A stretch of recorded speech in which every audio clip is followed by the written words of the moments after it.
राजस्थान में Alwar seat high profile seat बन गई क्योंकि यहाँ से कैबिनेट मिनिस्टर भूपेंद्र यादव लोकसभा के चुनावी रण में उतर चुके हैं। बीजेपी ने उनको अपना उम्मीदवार बनाया। ये ब्रेकफास्ट कर रहे हैं, लेकिन किस ब्रेकफास्ट का समय जरूर है, लेकिन जो अब पता चला है भूपेंद्र यादव सुबह से ही कई सारी मीटिंगें आप निपटा चुके हैं, मंदिर भी होकर आ चुके हैं।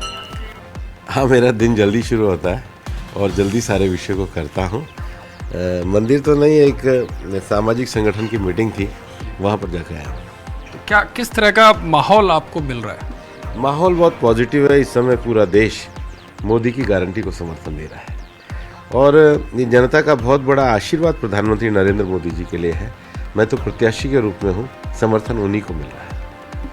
मोदी की गारंटी पर तो मिल रहा है, लेकिन भूपेंद्र यादव की गारंटी अलवर के लिए क्या है? क्या करने वाले अगर यहाँ से जीत कर जाते हैं तो? अलवर में जो मोदी की गारंटी को नीचे पहुंचाने का काम करेंगे, सबसे बड़ा विषय पानी का है। और क्योंकि अब केंद्र सरकार के द्वारा जो एक इंटरलिंकिंग ऑफ रिवर प्रोजेक्ट को शुरू किया गया है, उसमें राजस्थान और मध्य प्रदेश सरकार का एक MOU भी हुआ है ERCP को लेकर के। वो सारे विषयों को जनता बहुत पॉजिटिव तरीके से ले रही है।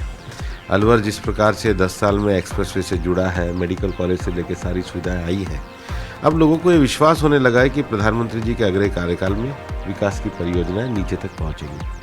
और इस काम को करने के साथ ही साथ 24 घंटे अलवर के लोगों की सेवा का काम करना है। जो जिम्मेदारी मुझे दी है उसे ईमानदारी से करूँगा। जो कांग्रेस है वो आरोप लगा रही है कि आप राजस्थान के लिए बाहरी हैं और खासकर अलवर के लिए बाहरी हैं। मैं तो 12 साल से यहाँ का सांसद हूँ। मैं अलवर के विकास के लिए कार्य कर रहा हूँ और कांग्रेस ने तो राज्यसभा में सोनिया जी को भेजा है। तो भाई मैं ऐसी बातों का जवाब देना नहीं चाहता, क्योंकि ये बातों को अलवर की जनता ही रिजेक्ट कर चुकी है। मेरा 40 साल का पारिवारिक सामाजिक रिश्ता यहाँ पर है। बहुत अच्छा कि आपने ये प्रश्न मेरे से पूछा है। मेरे सारे विकास कार्य सब यहाँ पर सामने है, इसमें कोई दम ही नहीं है। अलवर को राजस्थान का एंट्री गेट कहा जाता है, तो माना जाए कि भूपेंद्र यादव को एंट्री अलवर से मिलने वाली है। अलवर की जनता का मेरे को आशीर्वाद है, मेरे को समर्थन है, मेरा अपना परिवार है और मैं इस परिवार की सेवा का कार्य करूँगा।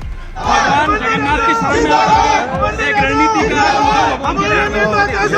अलवर के हमारे देवता है। जब मैं टिकट लेके आया था तब भी जगन्नाथ जी का आशीर्वाद लेके मुख्यमंत्री भूपेंद्र यादव ने रोड शो शुरू कर दिया। आप देख सकते हैं अलवर की जो मार्केट है, जो रोड्स है, उन पर फूलों के साथ उनका स्वागत किया जा रहा है। फूलों की बौछार यहाँ पर हो रही है कि एक भव्य रोड शो भूपेंद्र यादव के द्वारा निकाला जा रहा है। भूपेंद्र जी, पहले चर्चा थी कि आप हरियाणा में चुनाव लड़ेंगे महेंद्रगढ़ से, राजस्थान पर आए हैं, तो क्या यादव बहुल सीट है इस वजह से? देखिए, मैं पार्टी का कार्यकर्ता हूँ। पार्टी ने जो निर्णय किया है वो सोच समझ किया। लेकिन अलवर की अगर बात करें तो ज़्यादातर सीटों पर कांग्रेस का कब्जा है और बीजेपी कम पर है, तो लगता नहीं कि चुनावी डगर बड़ी कठिन रहेगी? कोई कठिन नहीं है। अलवर की जनता का पूरा प्रेम प्रधानमंत्री नरेंद्र मोदी जी की गारंटी के लिए है। आप देख रहे हो किस प्रकार से आज ये जन सैलाब नॉमिनेशन पे अपना आशीर्वाद देने के लिए आया है। ये आशीर्वाद प्रधानमंत्री नरेंद्र मोदी जी की गारंटी को दे रहा है। लेकिन एक कांग्रेस ने भी यादव कैंडिडेट्स को उतार दिया, मजबूत कैंडिडेट माने जाते हैं, विधायक हैं। उससे कोई फर्क नहीं पड़ता है उनका। मैं कोई मानता नहीं हूँ, क्योंकि ये चुनाव राष्ट्रीय स्तर का चुनाव है। राष्ट्रीय स्तर की बात करें तो कंगना रनौत को लेकर कांग्रेस के नेताओं ने बड़ी अभद्र टिप्पणी किया। क्या लगता है कि महिलाओं को अपमान जानबूझकर कांग्रेस कर रही है? कांग्रेस का ये हताशा और निराशा का माहौल है, वो अलवर के भी चुनाव में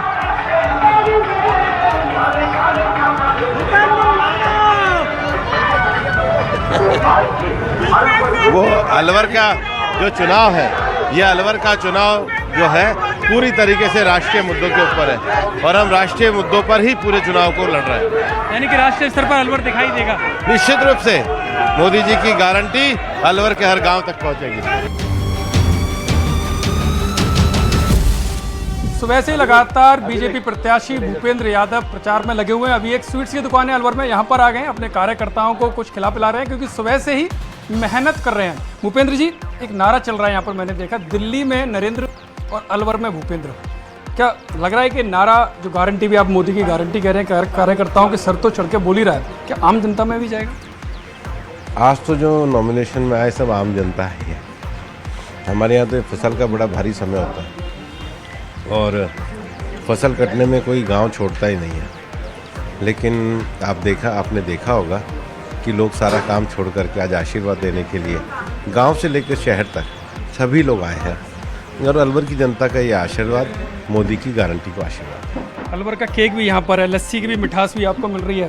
भगवान राम के आप वकील रहे हैं, आज भगवान राम को जो जन्म स्थान में जगह मिली है उसके पीछे बड़ी भूमिका आपकी रही है, वो आशीर्वाद भी आपको मिलेगा और सीए जैसे कानून जो आए हैं उसका फ़ायदा मिलेगा यहाँ पर। राम जन्मभूमि तो बड़ा विषय है, क्योंकि लोगों को लगता है कि 500 साल से जो समस्या थी उस समस्या को सुलझाने का काम प्रधानमंत्री नरेंद्र मोदी ने किया है और 10 साल में जो सारे विषय पूरे हुए हैं वो मोदी की ही तो गारंटी है, उसी पे तो चुनाव हो रहा है।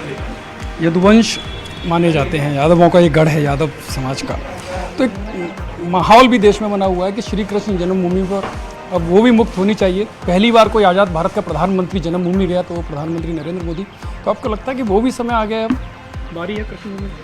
अभी तो मोदी की गारंटी पे चुनाव है, उसी पे हम लड़ रहे हैं। लेकिन इलेक्टोरल बॉन्ड को लेकर विपक्ष लगातार निशाना साध रहा है कि जो कहीं ना कहीं वो कह रहा है कि काला धन का प्रयोग बीजेपी ने अपने हित में किया और ईडी वगैरह के छापे लगवा कर डलवा कर जो बड़ी बड़ी कंपनियां हैं या बड़े बड़े बिजनेसमैन हैं उनको डरा कर आप उनसे पैसे लिए। अकेले बीजेपी का तो है नहीं, बीजेपी का 1/3 भी नहीं होगा, 2/3 तो विपक्ष का भी है, तो ये तो खामखा का आरोप है। फिर राजनीति में ट्रांसपेरेंसी क्यों नहीं होनी चाहिए? फिर जो देश में लोकतंत्र का जो सबसे बड़ा खतरा है वो परिवारवादी पार्टियों का है। ये जो परिवारवादी पार्टियां हैं ये राजनीति में ट्रांसपेरेंसी से पैसा आने ही नहीं देना चाहती है, क्योंकि राजनीतिक दल के नाम पे ये इनके परिवारों की संपत्तियां हैं।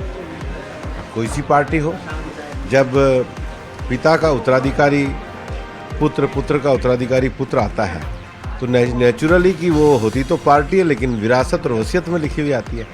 तो वसीयत में लिखी हुई जो पार्टियां हैं वो इस तरह की व्यवस्था नहीं चाहती, वो ट्रांसपेरेंसी नहीं चाहती।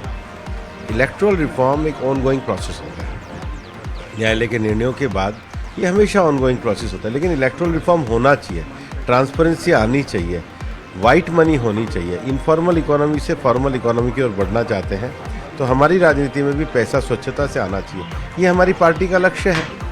लेकिन भूपेंद्र जी, जो आप बार बार कहते हैं विपक्ष मजबूत होना चाहिए, लेकिन विपक्ष को तो आप छोड़ ही नहीं रहे हैं। लगातार ईडी के छापे या उनमें जो टूट करवाकर उनके लोगों को अपने यहाँ शामिल कराकर जब विपक्ष बचेगा नहीं तो मजबूत कैसे होगा? तो 400 पार का आंकड़ा इसी तरह से पार होगा? ये कहना गलत है। अब मैं तो राजस्थान में इतने लोगों को देख रहा हूँ, कोई भी ऐसा आदमी नहीं है। अलवर में हमारे जो आए हैं बड़े डॉक्टर, सर्जन, 2 बार के सांसद, जिला प्रमुख, इनका तो कोई दूर दूर तक लेना देना ही नहीं है। लोग ये जान चुके हैं कि कांग्रेस में देश को शासन देने की क्षमता नहीं है। ऐसे में जो पार्टी और जो नेतृत्व इस क्षमता में वृद्धि कर रहे हैं लोग उसको चुनते हैं। तो जो हकीकत में सपनों को बुनते हैं उसी मोदी को लोग चुनते हैं। मोदी को तो चुनते हैं, लेकिन केजरीवाल कह रहे हैं वो जेल जरूर आप लोगों ने भेज दी ईडी की हिरासत में, लेकिन इस्तीफा नहीं देंगे। क्या इस तरह से सरकार चलाना सही? राजनीति लोकराज से नहीं लोकलाज से भी चलती है। अभी तो नैतिकता का तकाजा है, अब कितनी नैतिकता उनमें बची है तो वो सोचें, लेकिन नैतिकता पे तो इस्तीफा देना चाहिए।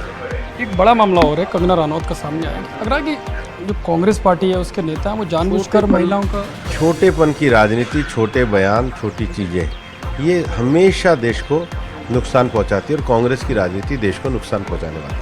कांग्रेस वाले तो कह रहे हैं कि जीवन मरण का सवाल है और बीजेपी जानबूझकर अपनी एजेंसियों को दुरुपयोग करके टूट करवाना। किस चीज़ का है जीवन मरण? किस चीज़ का है?